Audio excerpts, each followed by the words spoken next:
Maharashtra today 24 news सत्य परिस्थितीचा सविस्तर आढावा।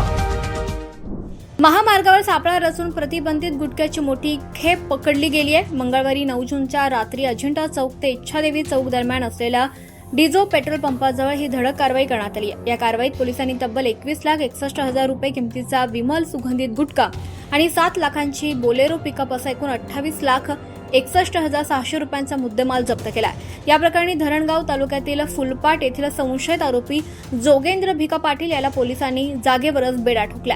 शहरातून महामार्गाच्या मार्गे प्रतिबंधित गुटख्याची मोठी तस्करी होणार असल्याची खात्रीशीर गोपनीय माहिती एमआयडीसी पोलीस स्टेशनचे पोलीस निरीक्षक बबन आव्हाड यांना मिळाली। माहिती मिळताच पोलिसांनी तात्काळ विशेष पथक तयार करून डिझो पेट्रोल पंप परिसरात फिल्डिंग लावली। संशयास्पद स्थितीत येणारी महिंद्रा बोलेरो पिकअप क्रमांक MH19CX3260 दिसताच पोलिसांनी ती रोखली आणि वाहनाची कसून झडती घेतली। गाडीत पांढऱ्या गोण्यांमध्ये ठासून भरलेला बंदी असलेला विमल गुटखा आणि पान मसाला आढळून आला। पोलिसांनी एकूण 58 गोण्या जप्त केल्यात। या प्रकरणी एमआयडीसी पोलीस ठाण्यात अन्न सुरक्षा आणि मानके कायद्यासह भारतीय न्याय संहितेच्या कलमानुसार गुन्हा दाखल करण्यात आला आहे। या रॅकेटचे धागेदोरे कुठपर्यंत पसरले आहेत, हा गुटखा जळगावात कोणासाठी आणला जात होता याचा शोध आता पोलीस उपनिरीक्षक चंद्रकांत धनके करतायत। सदरची धडक कारवाई पोलीस अधीक्षक श्रीकांत धिवरे, अप्पर पोलीस अधीक्षक संदीप गावित, उपविभागीय पोलीस अधिकारी नितीन गणापुरे यांच्या मार्गदर्शनाखाली पोलीस निरीक्षक Baban Awhad, PSI Chandrakant Dhanke, ASI Vijaysing Patil, head constable Girish Patil आणि लाड वंजारी यांच्या पथकाने केली आहे। पोलिसांच्या या कारवाईमुळे जळगावच्या गुटखा किंगचे धाबे चांगलेच दणाणलेत।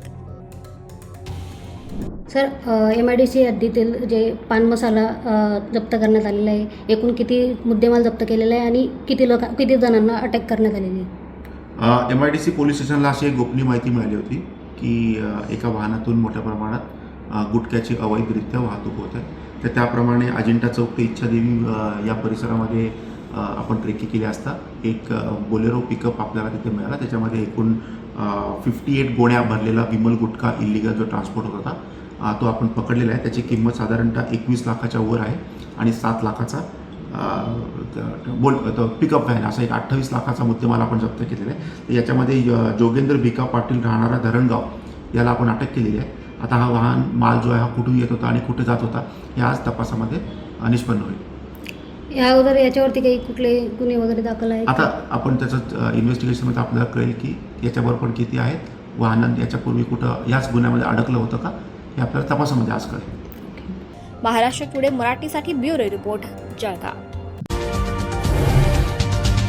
आजच महाराष्ट्र टुडे 24 न्यूजला सबस्क्राईब करा आणि सत्य परिस्थितीचा सविस्तर आढावा पहा।